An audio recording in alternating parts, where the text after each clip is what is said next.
Okay, welcome back to the podcast. So, some very sad news recently, Mark. Sad passing of Margaret, the founder of Slimming World. Really terrible sad. shame. So this week we're going to talk Slimming World, and this has been planned for weeks, and the timing is difficult, I guess, in that sense. And so we have to, use this opportunity to pay tribute to Margaret, who founded Slimming World and has inspired millions and has left one heck of a legacy. So, let's use this as a tribute to a great woman who founded a great diet plan. If I'm honest, as a guy, I've often seen Slimming World as a bit of as an old lady's diet. It wasn't something that I would particularly relate to, but having spoken to Scott, who's a top rep for Slimming World, one of the most successful reps in the business, it's great to hear about Slimming World and hear it from a guy's perspective. So, shall we jump straight in then, shall we, mate? Yeah, let's go into it. So, hello, Scott. Hiya. You've lost 8 stone. Yep. That's incredible, mate. How did you do it? I joined Slimming World. Slimming World, eh? Yeah, I tried lots of other things, but it's the one thing that works for me. It fits into my life, so I just went with Slimming World. I heard great things about it and went along. Fantastic. And so, what was your starting weight? What was your... So, just below 24 stone.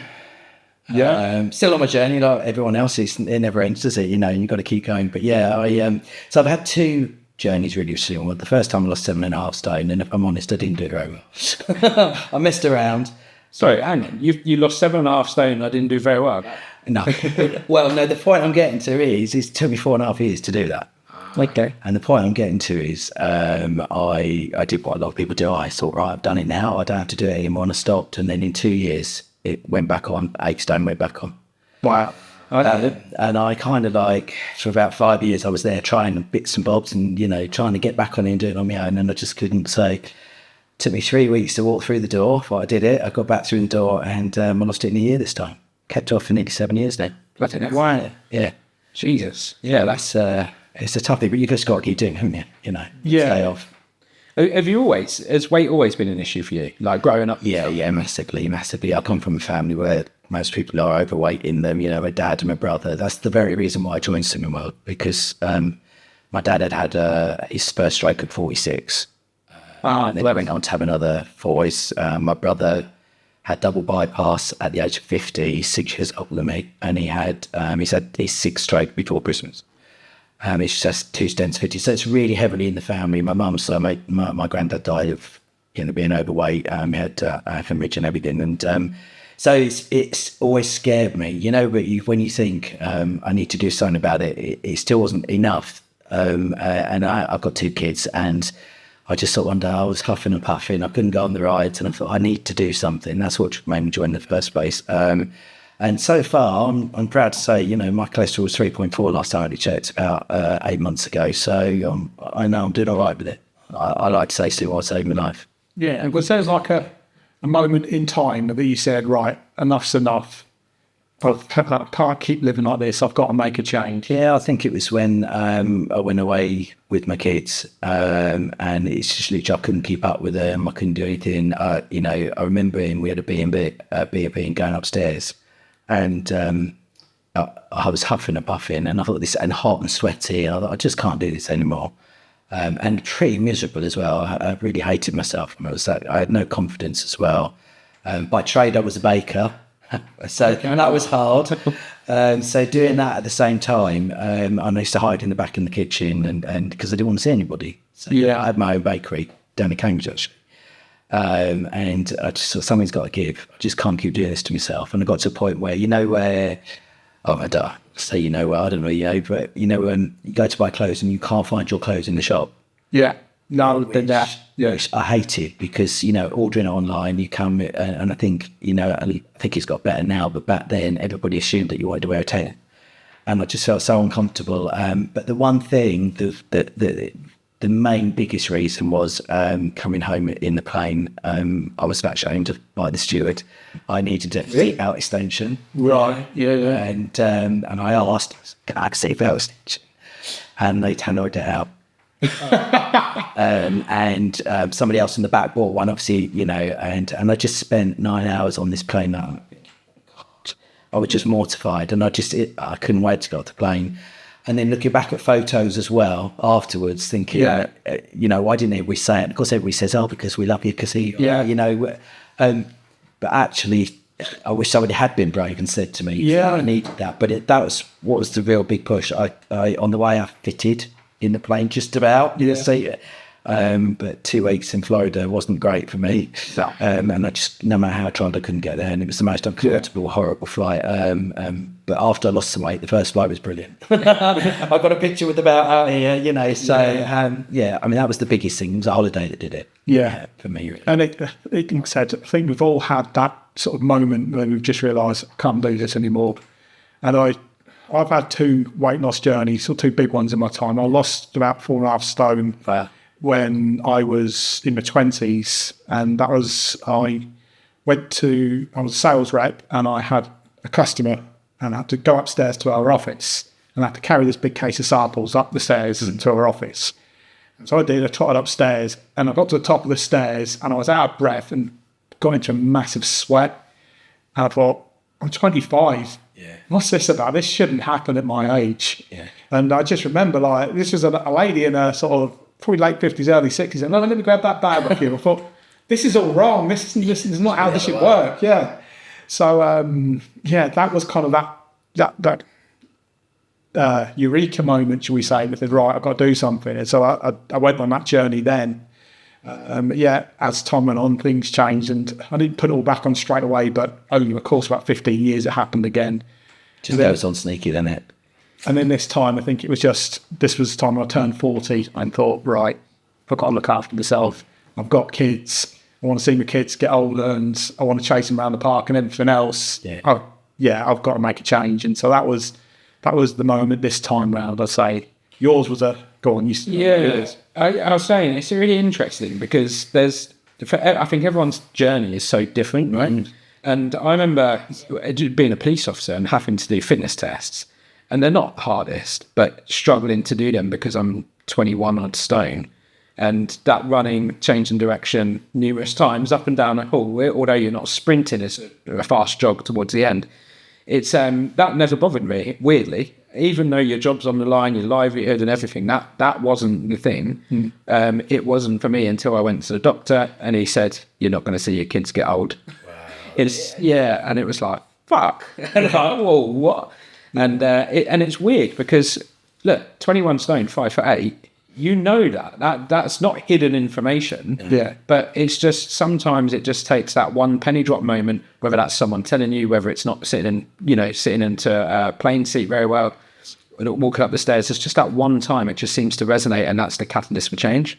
I think it's with your weight. I think you can become very oblivious to it. You know it's there, but it's like you hide a present. You know the present's in the house, but you don't look at it. And I think that's how it is. You do things to cover up, and you kind of make yourself the butt of the jokes before anybody else does. And to save that agony, and you just hide behind it. You actually become the weight.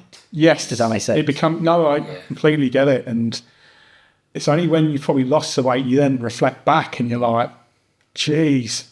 I don't know. There was times where I saw myself in family photos. Like one of my main before and after pictures that I use on my social media was a family get together, and the photo was up on my mum's hallway, and all the family are there, and I probably take up about 2/3 of the picture, it seemed, and I'm just sat there like, I look horrendous. And at that point, but even then, that wasn't enough. Not enough. Why is it? Yeah. That fat humour that you just mentioned as well, that really irritates me. And I used to do it. And I've had a few friends do it, like that are overweight since. And it actually makes me think that, you don't need to hide the way you feel. And I used to do it all the time. That I'll crack a joke now about my weight because I know everyone's thinking it. And it's a real shame that we have that mindset. But that was always me. I always play the funny fat guy. And I think I've said it on an episode before where I was at a gig last year, and after I'd lost the weight, and me and my mate chatting to a couple of girls, and not that way. I'm in a happy relationship, but we were just chatting to a few people, and I was wingman, all right? So,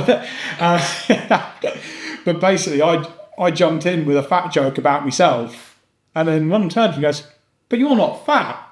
And I was like, fuck, I've actually done it. Yeah. I've got over this. It's not a thing anymore. It is. Do you know what I mean? It takes a long time for your mind to catch up as well. Yeah. This way, Yeah. I always say to people, when somebody says, "Have you lost weight?"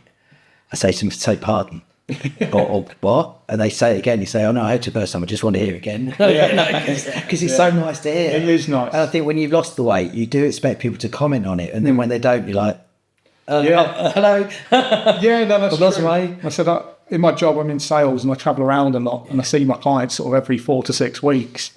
So when I was going through it, it was like, oof, you've lost some weight. Hearing that a couple of times a day was quite good. It inspires you. There's been a few that haven't said anything, even now, and I don't know. I think, are they just being polite? I think what it is as well. I think you've got that element of people think, do they think you're ill? Like, Yes. there's something wrong with you, because that comes with weight loss, doesn't it, as well? Yeah. And I think some people are a little bit scared to say it. And then what they might say in a few months is, Yeah. do you mind me asking, Yeah. have you been trying to lose weight or something Yeah, like that? And it yeah. comes eventually. What comes up in conversation. Absolutely. So let's go back to your story then, Scott. So you were a big guy. You lost weight before with Slimming World. You've gone back to Slimming World and you lost it this time a lot quicker. Why does Slimming World work so well for you? I think because I've got a massive appetite, and we're focused on free foods, and I can fill up on those, and I'm never hungry. I don't feel guilty for the food I eat. It's doing me a good job. I love the whole package of Slimming World. I love going to group as a member. I'm in catering before I became a consultant, and I just love experimenting. I love cooking. And it just fitted into my life perfectly. I could tailor it out to every situation. There wasn't a thing I couldn't do. When you want to lose weight, you'll do anything to do it. And, it's thinking about things you can do. And, when you go out for a meal, you decide there and then whether you're going to gain weight that week, whether you think stick two fingers up to it. And, I'm not going to do it. I'm just going to have 3 massive courses and I'm going to drink loads. That's you saying game over. But what I liked about it was I could go out, whereas previous times I've done things, and I could say, no, I don't want to go out. Whereas this time I can go out and I can think, right, okay, what can I have? Okay, well, I have a steak, jack potato salad. I don't need a starter. I never have a starter at home. Or I might think I'll have a starter and I'll have a dessert. Actually, if I have Diet Coke and drive, everyone's happy. You'll drive and buy me drinks all night, So that's what I love. It means I can still have a life. Yeah. And also I'm not massively into fitness, I like walking, that's about it. But that's what I liked about it. There was no pressure to do that because I'm mentally scarred from school. So more, the sports and the cross country running and the rugby, it was hell for me being an overweight child. I don't know whether you can take. Yes, I'm good. It was you're a bit more sporty, you were, but I was always the fat kid at school. I was always back at the. I was the last one to be picked. Yeah. And it was horrible. So that kind of left me with that bit. But what I loved was I'd found out that I could lose weight with the food I was going to eat. Actually, if I did get a bit active, it would help it. And that's why I'm out with it. I've balanced me. Which is really good. So basically, you're a massive foodie, which is absolutely fine. And what Slimming World does is it's giving you a way to enjoy your food, to do what you love, but lose weight. I heard a phrase a few weeks ago with Slimming World, and I absolutely uphold that. It's the only way this organisation's got the bottle to tell you to go and eat what you want. You've got the right tools there, you've got all the food types there, and it's right, go and bring your boots up, I know when to stop now. Before I didn't, and I'm very mindful of that. Do you not think though, when you're eating healthy, that the hunger, like if I eat a pack of biscuits, mate, I won't just have a few, I'll want the whole pack, right? But if I eat healthy, I get to a point where actually I'm just quite fulfilled and I'll stop eating. So you do kind of eat less of the good food, and I don't know whether maybe that's your body telling you I've had enough. It's so you've got like energy dense food, which is basically high calorie food, so like crisp, chocolate, that sort of stuff. And the trouble is, it doesn't. The only time you stop eating it is when you feel physically sick or you run out of it. You can carry on overeating it, but whereas the other type of food, let's look at what nature gives us. Fruit, veg, meat, fish, that sort of stuff. It's very low calorie food in large chunks, so it fills you up, so it does satisfy you longer. Whereas the high calorie stuff, I can do a pack of biscuits, a cup of tea, no sweat. I've been known to make another cup of tea to finish the packet. I'm still not feeling sick, and people are like, you're not feeling sick. I'm like, no, bring it on. It's something I've had to really work on. Yeah. I think you're right. I think you continue doing it. beach culture there, you know. Yeah, just tell us about Cinnamon and how it works and how the plan works and what else comes with it. So it's a whole package, really. I mean, you know, first of all, the actual plan itself is 3 simple steps. We call it 3 extra easy steps each day. That's what the plan's called. So you're focusing on free food first. Fill up on free food. We would say around about 85% of your day coming from free food to get the best maximum results. On what is free food? What? So it's food you don't have to weigh, you don't have to measure, you don't have to count calories. So it's low energy dense food. So it's going to be things like, let's go through like meat, protein rich, fish, protein rich, natural fat-free dairy products, they're protein rich as well. Beans, peas, pulses, that sort of thing. So there's that. Then you've got your what we call speed food, which is basically stuff that's very low in, even lower in calories, which accelerates your weight loss. So it's going to be things like fruit veg, basically in its raw state, you know, chunky whole, because that fills you up again. You know, if you juice an orange, it goes down to nothing, and yes, you'll eat more than calories. So then you've got things like, so they're like what nature gave us, really. And then you've got the things where we've interfered a bit. So you've got things like what we call healthy extras. So you're allowed 2 A choices, 1 B choice a day. Your A choices are milk and cheese. And they're kind of like, if you think of a traffic light system, you've got the free foods in the green.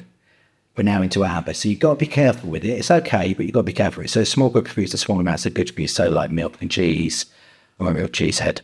And then you can have fibre-rich food as well. Keep your tummy working. A good measured amount is good for you. And then you've got your sins, spelled with a Y, not an I, because it's short for synergy. My turn. If it was I, it's naughty, and it's not naughty. So, and you shouldn't be afraid of them because they exist. You know, life is not sin pretty, and that's where. But as I'm sure you two understand, you know, as slimmers, you do have to control that sort of food. So this is the red light coming on now. You've got to put your foot down on the brakes. Yes. So as men, we're allowed up to 25 sins a day. Depends where your weight's sitting. Over 16 stone, you can have another 5 sins per 5 stone weight increment. So it's not something you want to be doing, having extra, but you know, but yeah, I mean, you can have up to your full 25 days. A man, ladies get 15. But yeah, so you get up to 25. You can go top end. I always say to guys, you know, this is an option, not a target. You know, if you sit around the middle ground, you're still in a calorie deficit. And if you stay below and within those rules, so free food first, weight and measures healthy extras, and no more than your sin allowance a day, you're going to lose weight every day because you're not going outside the 2,000 odd calories. So it's a strap money up, isn't it? Yeah. And then within the whole thing, you know, the actual group side of it, you know, I know in myself, I couldn't have done it without the group support because I've got an issue with food and I have to talk about it. Yeah. You know, it's almost an addiction sometimes, you know, and just being with like-minded people and getting that support and actually getting cheered on for what you've achieved. And, you know, so for like when you achieve half stone award, some people do it the first week, some people take it a couple of weeks, but, you know, when I was on my first journey, this second journey rather than where I am now, you know, I lost 10.5 pounds the first week. I was like, wow. I was mega celebrated in the group. The next week I got me stone. Yeah. 2 weeks later, I got me stone and a half. I was like, it's easy, this. To go home with a little certificate. You get them at school, don't you? Yeah. Actually, as an adult, you don't get that. And the shiny that goes on your book, it's just, it means I had somebody in my group that just thought, well, it's just a sticker. They'd never done so well before. Yeah. And after they got their first one, they're like, I get it now. They're not just stickers. It brings back your inner child, doesn't it? Yeah, and it's like a star chart. Yeah. You know, well, you've done well. Have a sticker thing, you know, and then you get other things along the way, like a Club 10 award. Yeah. You know, you lose 10% of your body weight. And the NHS want everyone to lose 10% at least. Yeah. Yeah. Because that reduces your risk to type 2 diabetes, cancer-related illnesses, heart and blood pressure goes down. Yeah. There's 10 health benefits for your knees and joints and, you know, cholesterol level and all that sort of stuff, and you can put another 9 years on your life by losing 10%. Yeah. So it's massive. Yeah, for people, for parents, for grandparents, it's massive. You want to spend as much time on the planet, don't you, with your kids? What should do? Yeah. You know, and then of course when you get to Target, that's amazing. You get another plan, and you get a 12-week support plan, and then of course when you Target, you don't ever have to pay again. Right. Okay. Right. So then you've got your like weight loss plan, but your maintenance plan is free for life. Yeah. So you don't have to pay anymore as long as you stay within a bracket. So, say for example, your target weight is 12 stone. You can go to 12 stone 3 or 11 stone. 11. Yeah. And if you drop out of that, you get a week to get back in it. Right. That's called Grace Week. And then we support you either way. Yeah. And then but basically what it does is it gives you those vital tools. It keeps you access open to the website, to the app. You can still come to group, you can still weigh, you can still Do you know what I mean? Keep a check on it, because I'm sure you two know, weight gain is sneaky. It's very fragile, and yet before you know it, look, I think, where's that come from again? It's just back, you know. So I always say to people, it's easier to keep, you know, to come in and think, right, I've gained £2 this week, we can get that odd, rather than thinking, oh, here we go, stone back on, I've got to do the journey again. So and that's why it's vital. And you know, we want people to get to target, because it's job done. I want to ask the question that probably most guys listening here are going to be asking themselves right now. And certainly it's my perception. And so it was interesting that you're a bloke. My perception of Slimming World, it's a group of middle-aged women sat in a room. How does this work for guys? Okay. So the plan's the same. Okay, let's just cover that one. The plan's the same. We just get a few extra seconds. That's all. So that's the only difference. And there's that concept, you know, men lose weight faster than women. We don't. We burn it a little bit faster, but we can burn them quicker as well. Yeah. I think back in the day it might have been, but not now. You know, I mean, I've probably got around about 60 men in my groups, from all different ages as well. I think it's the case of just when the men are in group, the group love them, because it becomes a bit competitive. Right. Yeah, you know, us boys want I want £8 next week, and I'm going to go for it. So, and when you come in and get that £8, it's like, or whatever it is, you know, everyone's like, oh, how did you do that? Yeah. You know, you can, the weight losses in the groups pick up when men are in there. And actually, I get it took me 3 weeks to walk through the door when I joined, and I was... For those reasons, I was thinking... The first week, I didn't want to go. I don't think I was ready to commit, if I'm honest. And I stood at the front door, opened the door, and it was absolutely peeing down with rain. I thought, no, I'm not going, shut the door. I mean, I stayed in the car, I wasn't going to get wet. Didn't have any hair either, so I wasn't going to get wet. And then the second week, I stood outside and I was shaking. I thought, I can't go in. I don't even know why. Do you know what I mean? It was just this, I think perhaps that concept, what's going to be in there. And then the third week, somebody came out and said to me, you're joining. And I said, well, I don't know. No. She said, well, you've been hanging around for the last couple of weeks. I really need to call the police or get you in through the door. So I walked in, and it was the best thing they ever did for me. Yeah. And there was a couple of blokes in there. And I think it's okay. We just have a laugh. And like I said, there's perhaps more women in the group than men. But, you know, like I probably have, I think in my group, it's probably about 6 to 8 men in most sessions. So it's quite like... Yeah. I think there's a little bit of, for men, like, I think that's a bit of accountability, the fact that you want to go there. Because men don't like to look bad in front of women, do they? And if you go there in week 2 and you've put on weight, do you think that spurs men on to lose that weight so that they can sort of show it off in the groups? Yeah, I think that's the competitive side of men, though. I think sometimes it could be a little bit... I mean, don't get me wrong, get it with women as well, but I think...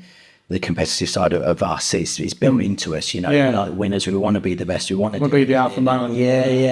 And I think, you know, usually, I think with men, they'll come back fighting the following week. Yeah. You know, if they've had a game, they'll sort it out big time the next week. You know? I guess it's probably like almost a natural instinct as well. Is like you want to look good in front of women for sort of like that, almost that caveman instinct, I guess, isn't it? And do it too. But then I think you can flip that round and say, well, actually, if you've had a bad week, is that a problem for men? Do you find that some men, if they fall off, because I think with all, no matter what you're doing when it comes to weight loss, the consistency is always the hard thing. 100%. Yeah. So how do you keep people coming back? I think for them, for me in my groups as a consultant, I do say to guys, it's an expectation that you stay. Because if you don't, how can I help you sort it? You know, you don't think about it. It's making it a very safe place. And actually, there is no shame in a game. That's life. It's part of your journey. And sometimes, you know, a gain isn't a good thing, but sometimes it's not a bad thing because you can learn from it. And if you can learn from it, it's not going to happen again. Yeah. So, you know, it's making it very safe and saying to people, it's actually okay. Don't worry about it. We're going to sort it out. But, you know, if you just wait and go. But I tend to find that the men do stay. They do stay. They want the help. I don't know whether it helps being a guy, but I know I work with a lot of female consultants as well. They have the same sort of attitude, you know. It's just a safe place, and I think it's what we create and what we set up now. So we need it. Yeah, and I think once you start seeing those results as well, that's massive. It spurs you on, doesn't it? Yeah. Certainly from my own experiences, you come in, you weigh in, you've lost weight. Yeah. Right. If I do that again, I'm going to lose more weight, and it's... Yeah. But, you know, everything's set up to encourage you, isn't it? You know, if you think about it, if you've been into my group this morning and you're like, 1 stone 6. There is no way you're not going to get that 1.5 stone next week. You're going to pull out all the stops to do that. You're going to come in. You'll probably be disappointed because you didn't get it this week, and you want to sort yourself, put a plan together, And then you've got things like, you've got your club tender order said, you're thinking, right, I'm £4 from that. I get that. I'm going to get a free week for that. But I'm also going to sort of increase my life by 9 years. So there's loads of different things that spur people on. And I think, like I say, us men, I was more spurred on than women with that. Yeah. Being honest, I know I'm very competitive with my. Yeah. There's definitely that element to it. And I guess you probably get that almost camaraderie amongst the blokes and almost between themselves thinking, right. If you get 2 guys that join, just mates, I might talk to you, say, what you can go for this week? And you'll say, well, £2. And they go, put me down for 4. And the other one in the desk, you go, change it, pull it out on the side. It's that's how it is. We are competitive. And I think it's, and then, of course, the women bounce at as well. Then, so it's just about making some. I've said it a few times. Safe place has to be safe, has to be okay. Anything goes, because we're all dealing with different demons. So we have to address all that. We have to. If you don't talk about it, you're not going to get rid of it, are you? Yeah. And so to give you an idea, so you go into the group, which will be, I don't know, whatever night of the week or day during the week or whatever. You go there, you get weighed, your progress gets checked. Yep. And then you what do you do after that? So write your weight in the book, go have yourself to a cup of coffee. You probably need it. You're probably drunk for a couple of hours. And sit down, and then usually if I'm doing your members talk, the first half hour, once that's done, we then start what's called English therapy.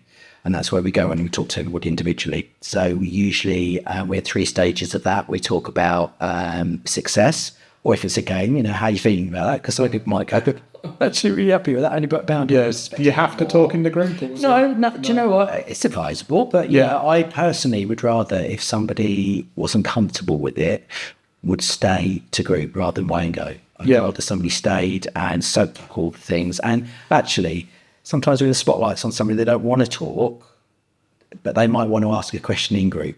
They might say, how do I cook this? How would I change that? What would I do with that? Or does anybody know where there's a working group or something like that? And we can get all that. It's all that stuff they're missing out on. So, so then we talk to everybody individually. Then we talk about the plan for the next 7 days. I'm very focused on looking forward for 7 days. You can't change what's happened last week, but you can change what you learn from it. So it's asking what they're going to do differently. If it's a game, okay, like I said, it's happened. So what are you going to do differently now? What have you thought? What's got to change? Well, I don't know. I'm really struggling with lunches. That's when he goes, all right, guys, let's get some lunch ideas going. What do you eat? What you don't like? And then the third stage to it is really their commitment. So what are they going to do? Are you going to choose to lose 2 or 3 or 4 pounds next week? Are you going to decide that you're going to go out 7 days a week and go for a run? Or are you going to think, right, I'm just going to weigh and measure my cheese because I didn't this week and I just bit it off the block? Do you know what I mean? It's commitment to change. And I think locking that in, that's their commitment. That's what can turn your head. And if they come in the following week and it hasn't happened, then we have to look at, I have to look at myself, think, okay, I need to ask some different questions then. So where in the week did it get tough again? What have we got to change? And that's it, really. And then we celebrate success and everything. Then, we've got a star chart in the group where you move a star when you lose weight. Again, it's only a star, but, there's some weeks I lead group, I think, right, I'm going to move a star from you to you this week. Until that next time. And again, it powers up your weight loss. Yeah. How does the diet actually work then? You've gone over the free foods, the superfoods, and the sin food. Mm-hmm. But what does the diet actually do to your body? So you've got your free foods, which are low energy dense foods. So they're going to fill you up very quickly, big bulky foods. Yeah. So you're going to calorie deficit straight away. If you just eat free foods, which you can, there's no, you mustn't have. You don't have to have your healthy extras. You don't have to have sins. But if you just eat free food, you're going to lose weight. So because you can't physically eat 2,000 calories of free food. It's massive. It's a huge amount, because it's big, bulky food, because caveman's left us with this switch that says you're full, stop. Yeah. High calorie food, that doesn't happen. So that's really how it works. It's calorie deficit, but it's clever calorie counting. It's a structured way of calorie deficit. When we don't look at, all the old macros, we don't look at all that sort of stuff because, personally, as a member myself, trust Slimming Well's done the work. We've got the UK's leading nutritionist working for us who's with eyes, weight loss for Diabetes UK. We help with partnership with them now. The Midwife College as well, with partnership with them. So we're safe in the NHS. Yeah. So trust them. They just tell me that's what you're going to eat and you lose weight. It's a go. Yeah. And like you said, it's the high sugar foods, I suppose, that are the sin foods. So you have them. because it's sustainable then, isn't it? If you cut them out altogether, it'd be a very hard diet to keep. It would be. You know, I think the easy way to look at it, I break it down a little bit easier as well for people and say to them, there's 3 straight 4 major weight gaining foods: fat, flour, and sugar. And the fourth one being alcohol. Yeah, because that's empty calories. It does give you nothing nutritionally. The other give you nutrition. So if you're looking at anything and it's a processed food and it's got that in it, there's going to be high calories. But if you look at anything like a Slimming World meal, that's just 3 foods, made out of 3 foods. So you know that's going to help you lose weight. Yes, it's going to be very filling and it's going to be very low calories. So give us an idea then. What is like your go-to meal? So you've been on Slimming World a long time. If you want a relatively low SIND meal, you're cooking fresh from home, because you said you love your cooking, so what's your meal of choice? So I love something like cheeseburger pasta. Cheeseburger pasta? Yeah. Right, go on, Go on, I like the sound of this. So I'm a one pot kind of cook. I love it. If you look at my Instagram, it's all one pot of stuff. And so literally you fry onion, you fry mince, 5% fat mince. I use the old fry light spray, or dry fry. Mushrooms, squirt tomato puree. These are all free. Worcestershire sauce. They fry those up. Did I say mushrooms? Mushrooms as well. And then at that point, I would then chuck in some pasta. Well, because that's free again. Yep. Use your pasta shells, and then some beef stock just to cover it. Turn down to simmer, let it cook. I love the gherkins in mine, and not everybody likes gherkins. I turn the gherkins up as many as you want because they're free as well. And then at that point, that's a totally free meal. But then I choose to put cheese in it. So then just before it's finished, I'll stir some grated cheese, or I call it like trash and cheese, the burger slices. So for your healthy age choice, you can have 3 of those, the light ones. Really? So I stir that into it. And then if you want to, you can put some more cheese on top of it as a grill. But that's one of my quick ones. If I ever say, what's everybody want? Cheeseburger pasta. It's one pot and it's done in 20 minutes. It's done. So I love roast, a good roast as well. So where does the roast sit on it then? Is that all free? So again, yeah. So as long as all the visible signs of skin and fat removed before you eat it, you can still cook it with it on. So, you can do your potatoes. Most people got an air fryer, but you can do potatoes in the oven with the fry light. You can, so let's go roast beef, free, as long as it's lean and there's no fat on it. You have your roast potatoes, roast parsnips, roast carrots, all done in fry light. You've got your veg that goes alongside that. I make a gravy that's totally free as well. Just cook your chopped onion with some stock. Blitz it, put some tomato puree, balsamic vinegar, whatever in it, a couple of stock cubes, and that's it. That's my gravy. That's all free. And then I'll sin some Yorkshire pudding because it's got flour in it, so it's got fry. Yeah. No. So it's not that restrictive. No. I tell you what, I said to you before we started recording, we've done Slimming Worlds. I did it before my wedding about 12 years ago. And ever since then, we still do the spaghetti bolognese. Yeah. So tonight that's 5% minced beef. Your pasta or spaghetti.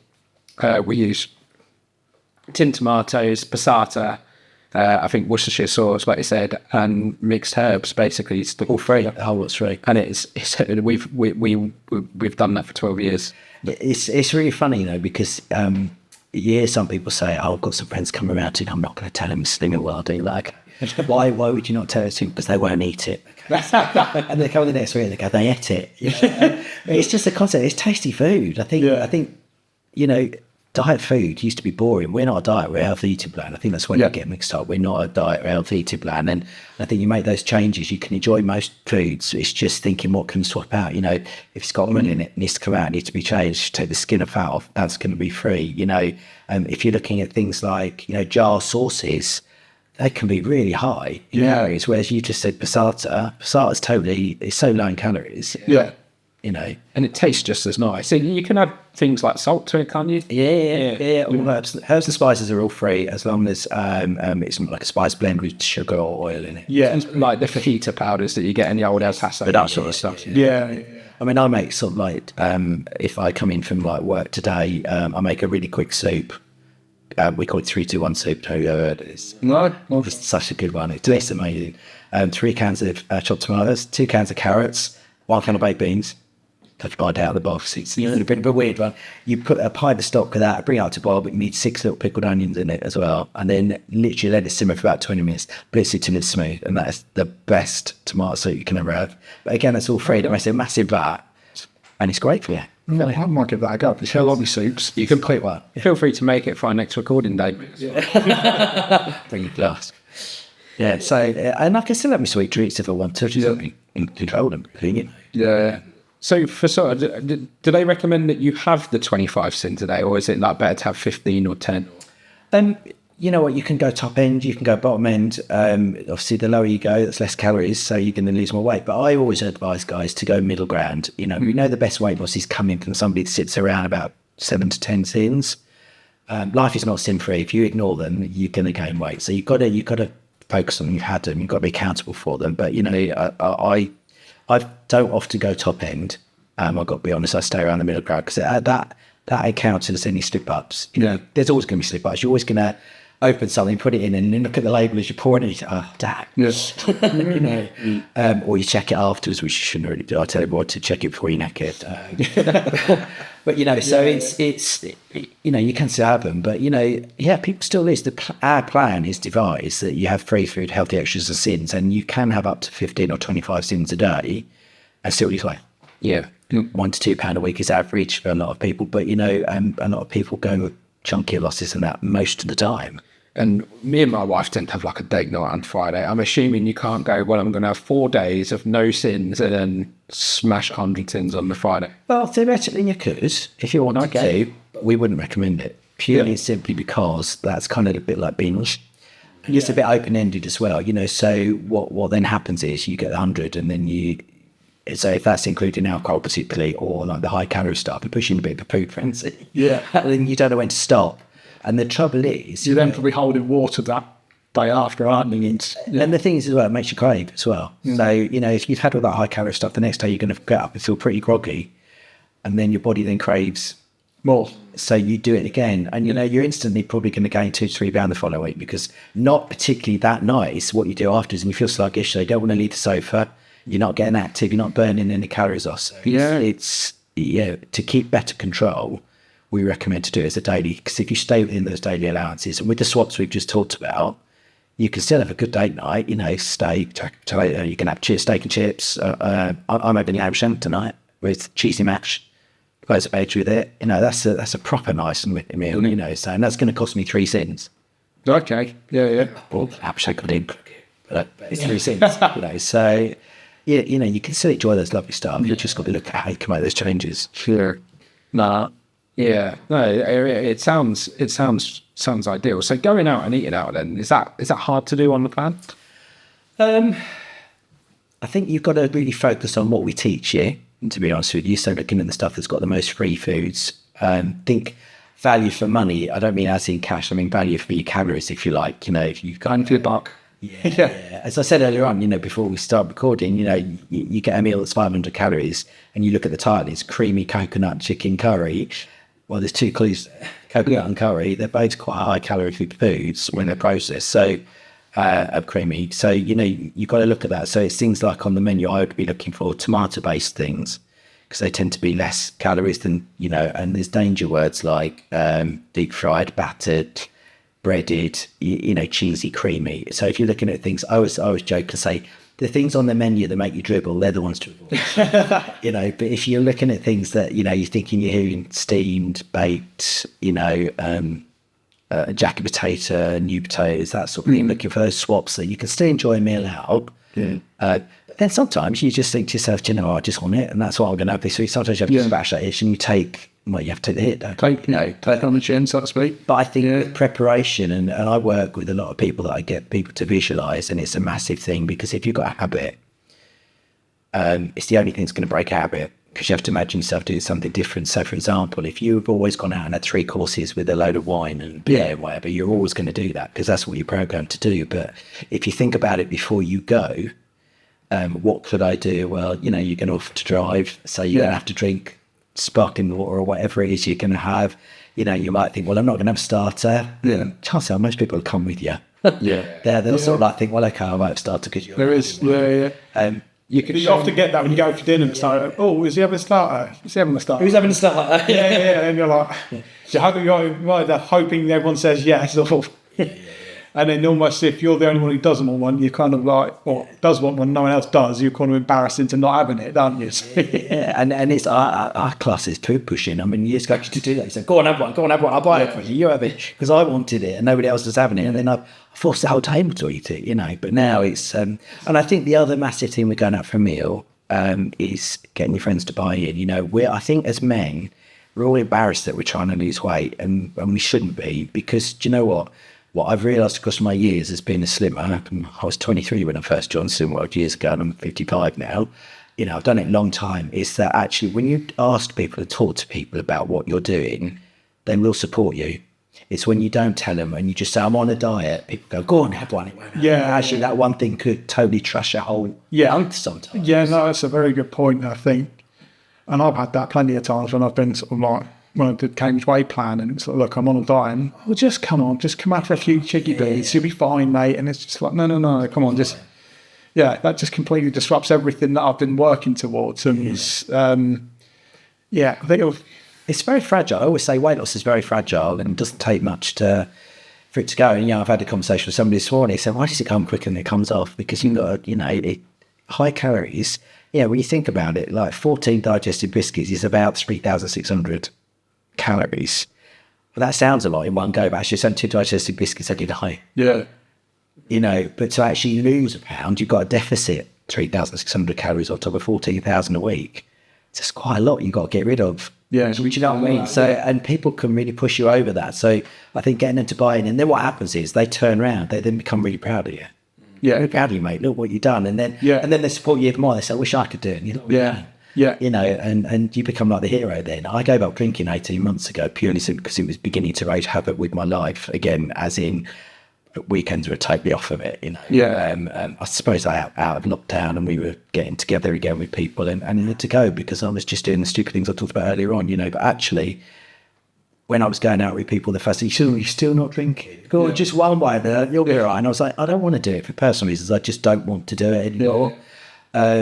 And now they're like, you're still not drinking. Gosh, I could do that. You know, it's really weird. The attitudes are changing a bit on swap, aren't they? Like I said, the kids of today, the younger generation, don't drink like we used to drink when we were younger. Oh, I don't remember most of my younger days. No.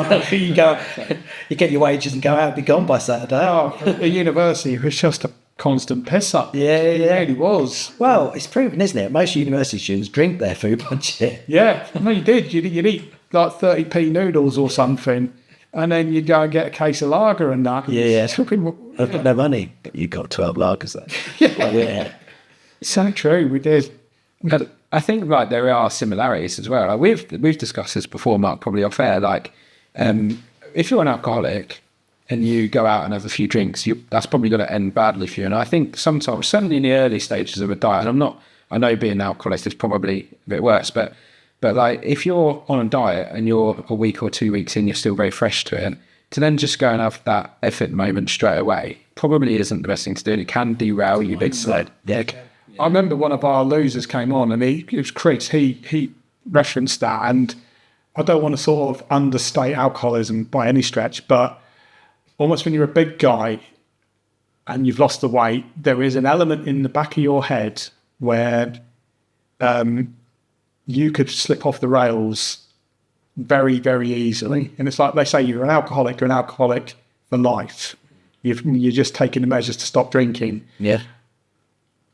Almost on that level, you're a big guy, you're almost a big guy for life, because you can make these changes, but you can so easily just fall off the wagon, and then you're back into old ways, and weight piles on very quick. Yeah, it does. And I think you're totally right there. But I mean, you know, having a weight problem, if you like, or a better word, you know, it is an addiction. We have a problem with food, and we have to talk about it. We have to sort it, you know, and people don't see us that. Yeah, we spoke earlier on, didn't we, about, you know, people's attitude is move more and eat less, and it's not that simple, you know. And a lot of it, the psychology side, we deal with a lot of that in group. The psychology side, it's actually okay, if we're going to struggle with that, but we can help you with that. And I think acceptance is that giving yourself permission to do things is a lot better than doing it in secret and then feeling guilty for it. Yeah. Because that's the biggest thing. And I think I've just said is right. Alcoholism, drugs, whatever, it's still an addiction. And you'll always have it. That's your vice. Yeah. And with food nowadays, me and Mark did an episode a while ago about Heinz Kraft being taken to court in America because they're genetically modifying food to be addictive. And I think, those sin foods, they have to be done in moderation, but they're going to be your ultra-processed foods that are designed to make you want more of it. Mm-hmm. So you've got to be careful. And that's what I love about things like Slim World is that what you do is you say... Don't demonise it. Yeah. Don't have some, but moderate it. And it takes a lot of engineering to do it. I think it's the knowledge as well. Obviously Christmas has just happened. It's a tough time. It's tough to lose weight any time of year, but then you've got everything else being chucked at you. And Christmas, all the high-calorie food. And it's giving people that knowledge of how impactful things can be.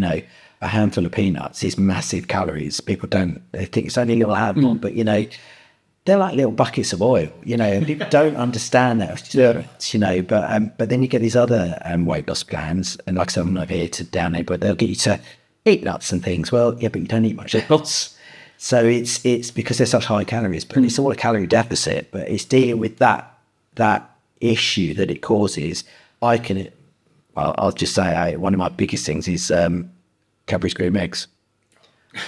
Shocking with them. So I literally have to say to myself, can't have them now. And because once I start, I don't stop. And I feel horrendously guilty for it if I have them, and I'll secretly eat them. So I'm like, if I ever do have one, I have to. It's always like I'm a cream egg addict, and I'm having one now in front of you just to make it okay. Because I tell you what, if I do a secret, I'll do 12 in no sweat. So you really sort of like got to deal with this first and make it okay that you're having it. But you've got to control it, and I think it's easier to come back. My name is Scott, I'm a cream egg. Yeah. And digestives. Okay.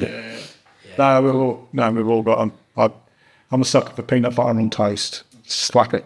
Absolutely. Because it's craving. Yeah, nature gave us food, and if you don't interfere with it, it's good for us. It's when man's interfered with it that it becomes a problem, because like exactly what you said, it makes you crave it and you want it. They put things in it to make, salt, your body craves more, sugar. That's the proper addiction. It's like, it's the white stuff in it. Yeah. It can cause you to want more because it makes you spike and then go back down again. So you crave it. Definitely. Absolutely. So any guys watching this then, mate, to tie off, if they've been listening to that thinking, that sounds like the sort of plan I could stick with, because like I said, the meals are pretty amazing. How do they go about finding out more about Slimming World? So I would go www.slimmingworld.co.uk, and there's a group finder on there. Just put your postcode in, it'll find you the nearest group. It'll give you the nearest, I think, 8 groups around your area. Mm-hmm. You can define it as well, refine, I should say, and you can find which day of the week it is. I would go along, join a group. If you don't settle, you can transfer to another group. I'd find one that really works for you, but find a time in the week where you can get to it every week, and it becomes a habit then. So then you kind of like do the rest of the week as a habit. You think, right, it's Wednesday, I'm going to group on Friday, so I need to now make sure I'm, preparing for that. But go on the website, find it, or most local Facebook, search that. Most of us consultants have our Facebook pages.